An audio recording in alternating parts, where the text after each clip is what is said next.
Okay, so welcome to this lesson on all-over chemistry, stoichiometry, and the mole concept. So in this particular lesson, we're going to look at how you can calculate moles, and we're also going to look at a titration problem where you have to calculate the concentration of an unknown substance given the concentration of a known substance.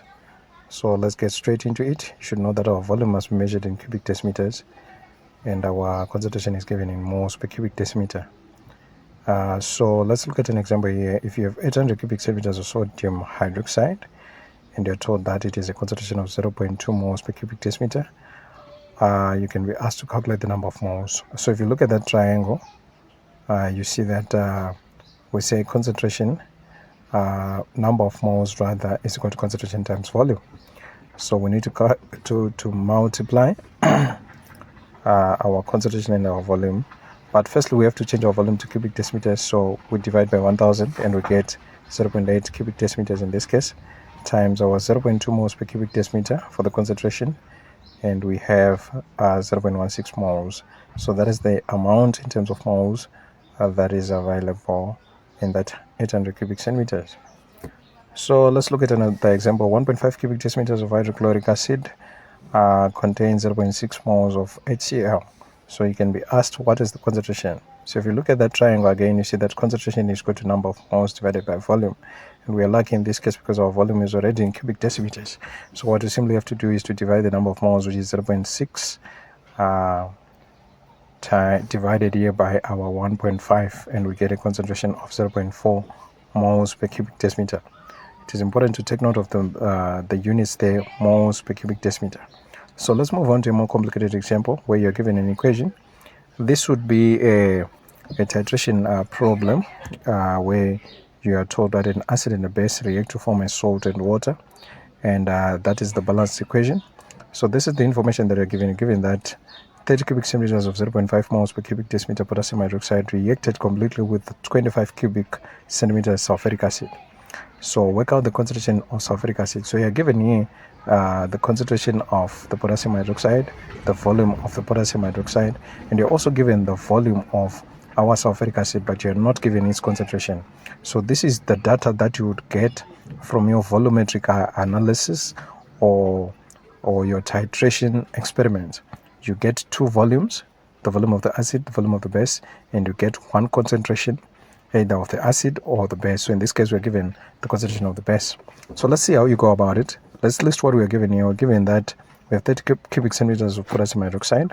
We also have 0.5 moles per cubic decimeter of our potassium hydroxide. We are given that we have 25 cubic centimeters of sulfuric acid.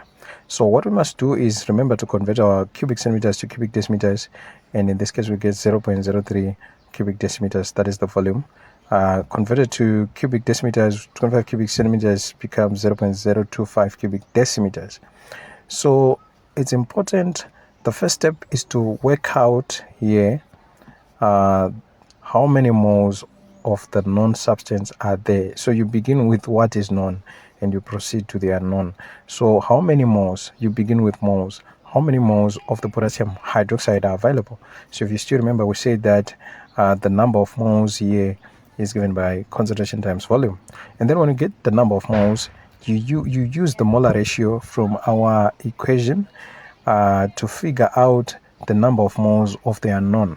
So you're going to proceed from the moles of the known substance, and you use the ratio to figure out the moles of the unknown substance. And then lastly, you work out concentration. Once you know the moles of the unknown substance, then you can divide by its volume and you have your concentration. So let's see. Here we can work out the number of moles of our potassium hydroxide by saying 0.5 times 0.03, which is 0.015 moles. And we now have to go to the balanced equation where we get our molar ratio. So we see that there is a 2 behind potassium hydroxide, so the ratio is 2:2, and for the sulfuric acid there is a 1, so it's 2:1. So the molar ratio is 2:1. So for every 2 moles of potassium hydroxide, we require 1 mole of sulfuric acid, which is simply to say we require half the amount of potassium hydroxide for the sulfuric acid. Okay, so we divide by 2 to get the moles of sulfuric acid that were used, and we get 0.0075 moles. Now that we have the moles of the sulfuric acid, we can proceed to calculate the concentration of the sulfuric acid. Why? Because we are already given the volume. So concentration is equal to what? Our number of moles divided by the volume. So to do that, we get a concentration of 0.3 moles per cubic decimeter. So you must know this stuff and practice with as many examples as possible.